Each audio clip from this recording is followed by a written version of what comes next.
Suspend செய்யப்பட்ட மயிலாடுதுறை மதுவிலக்கு அமலாக்க பிரிவு டிஎஸ்பி சுந்தரேசனுக்கு ஆதரவாக சென்னை கிண்டி காவல் நிலையத்தில் பணிபுரியும் காவலர் செல்வம் என்பவர் வீடியோ வெளியிட்டுள்ளார். 2009-2012 ஆண்டு காலகட்டத்தில் சாஸ்திரி நகர் காவல் நிலையத்தில் சுந்தரேசன் காவல் ஆய்வாளராக பணிபுரிந்த போது அவருக்கு தான் வாகனம் ஓட்டியதாகவும் சுந்தரேசன் நேர்மையானவர் என்றும் குறிப்பிட்டுள்ளார். வணக்கம், நான் கிண்டி காவல் நிலையத்திலிருந்து கான்ஸ்டபிள் செல்வம்னு பேசுகிறேன். நான் 1997 போலீஸில் ஜாயின் பண்ணேன். இப்போது 2025 வரைக்கும் கடந்த 28 வருஷமாக காவல்துறையில் பணிபுரிஞ்சுக்கிட்டேன். 2009 2012 வரைக்கும் இப்போது நீங்கள் சமீபத்தில் யூடியூப்பில் பேசிட்டு வராத டிஎஸ்பி சுந்தரேசன் அவர்கள் ஐயா, அவர் ஜே5 சாஸ்திரி நகரில் இன்ஸ்பெக்டராக இருந்தாங்க. அவர்கிட்ட நான் டிரைவராக இருந்தேங்க.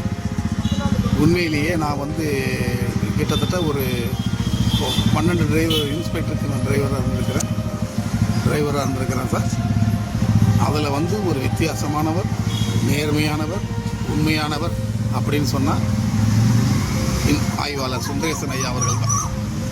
ஏன்னா அவர் எனக்கு சொந்த பந்தம் கிடையாது. ஏன் சொல்கிறேன்னா, ஒரு காவல்துறையில் உண்மையானவர் கிடைக்கிறது பெரிய விஷயம். அவர் நேரடியாக பார்த்துருக்கேன், பல முறை பார்த்துருக்கேன். நான் அவருக்கு வண்டி ஓட்டும்போது சில ஆய்வாளர்லாம் ஓட்டால் நிப்பாட்டி சாப்பாடு வாங்கினா கூட ஒரு 500 ரூபா எடுத்து கொடுத்து போய் காசு கொடுத்து தான் சாப்பாடு வாங்கிட்டு வர சொல்லுவார். அதை வாங்கிட்டு வந்தாலும் அவர் என்ன சாப்பிட்றாரோ இல்லையோ, நமக்கு என்ன வேணும், நீ வேண்டியதை வாங்கி சாப்பிடு அப்படி அந்த சில்லறை பணத்தை கூட கேட்க மாட்டார். அவர் சொந்த காசு செலவு பண்ணுவாருங்க. மற்றபடி எந்த வித கையூட்டல் பெறுறது அவர்கிட்ட கிடையவே கிடையாது. ஆணித்தரமாக நான் சொல்லுவேன். இடையில கூட அங்கே பிரித்திபா காவேரின்னு ஒரு கப்பல் தர தட்டுச்சு. அதுக்கு நல்ல முறையில் வேலை செஞ்சார். அந்த ஒரு 8 பேர் விழுந்து உயிர் போயிட்டாங்க, இறந்து போனாங்க. அப்போ அங்கே லோக்கலில் இருக்கிற போட்டு ஃபிஷர்மேன்ட்ட போட்டு உடஞ்சாலும் நான் வாங்கி தரேன் போங்கயான்னு சொல்லி போட்டில் அந்த லோக்கல் ஃபிஷர்மேன் அனுப்பிச்சு ஊருக்கு போய் அதை காப்பாற்றுறதுக்கு உதவி செஞ்சவர். அதில் கூட அவரை பணம் வாங்கிட்டார், அப்படி வாங்கிட்டார், இப்படி வாங்கிட்டாருன்னு அதிகாரிகளால் தான் பாதிக்கப்பட்டு அங்கேருந்து மாற்றப்பட்டார். மன உளைச்சலானார். அவர் கொஞ்சம் உணர்ச்சி வசப்படுவார், உண்மையாக இருப்பார்ல, கொஞ்சம் கோபமாக பேசுவார். சிங்கம்னாவே இன்றைக்கி சீற்றம் இருக்கும்ல, அது மாதிரி தாங்க. உண்மையிலே நான் இப்போ அவர் கூட பணியில் நான் இருந்திருந்தேன்னா அவருக்கு சாதகமாக பக்கத்தில் இருந்து நான் சொல்லியிருப்பேன். நடந்தது என் துரதிர்ஷ்டம். அவர் மரியாதை போயிட்டார், நான் சென்னையில் இருக்கிறேன். அவர் கூட பணியில் இருந்தேன்னா அவர் பேட்டி கொடுக்கும்போது பக்கத்தில் இருந்து நானும் சொல்லியிருப்பேன். அவர் தனியாக சொல்கிறதுனால பொய்யாகாது. உண்மையாக தான் அவர் சொல்லுவார், உண்மையாக தான் இருப்பார். அவர் உண்மையான நேர்மையான காவல்துறைக்கு ஒருத்தர் தான். அவர் சொன்னதில் பொய்யே இருக்காது. அவர் மன ஆதங்கத்தை சொல்கிறார். எல்லண்டோ, அதுக்கப்புறம் எல்லண்டோவில் அதுக்கு மாற்றி அவங்க போட்டாங்க. கமாண்டோவுக்கு போட்டாங்க. அப்புறம் ஹியூமன் ரைட்ஸ் போனார்.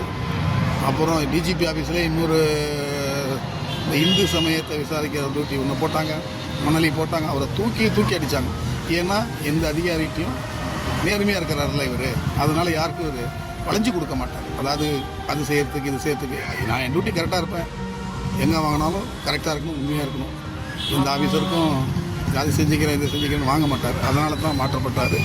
இப்போ அங்கே போய் மயிலாடுதுறையிலையும் கலக்கிட்டார். ஒவ்வொரு நாளும் ஒரு பேப்பரில் பார்ப்பேன் நான். மயிலாடுதுறையில் மதுவிலக்கு பிரிவில் யாரும் செய்யாத சாதனை புரிஞ்சிருக்கிறார். உண்மையிலே சொல்கிறேன், அவரை கொண்டு பிக் பாஸில் கொடுத்தா கூட அங்கேயும் சாதிக்கவார். அந்தளவுக்கு திறமையானவர், உண்மையானவர். அவரை இந்த கவர்மெண்ட்டு கவனிக்காமல் விட்டாலும் பரவாயில்ல, கடவுள் கண்டிப்பாக அவர் பக்கம் இருப்பார். அவர் உண்மை ஜெயிக்கும், அவர் வெல்வார். என் மனசில் பட்ட உண்மையை சொல்கிறேன். வணக்கம். பிளே ஸ்டோர் மற்றும் ஆப் ஸ்டோரில் இருந்து பாலிமர் செயலியை QR கோடு மூலம் பதிவிறக்கம் செய்யுங்கள். செய்திகளை உடனுக்குடன் பெறுங்கள்.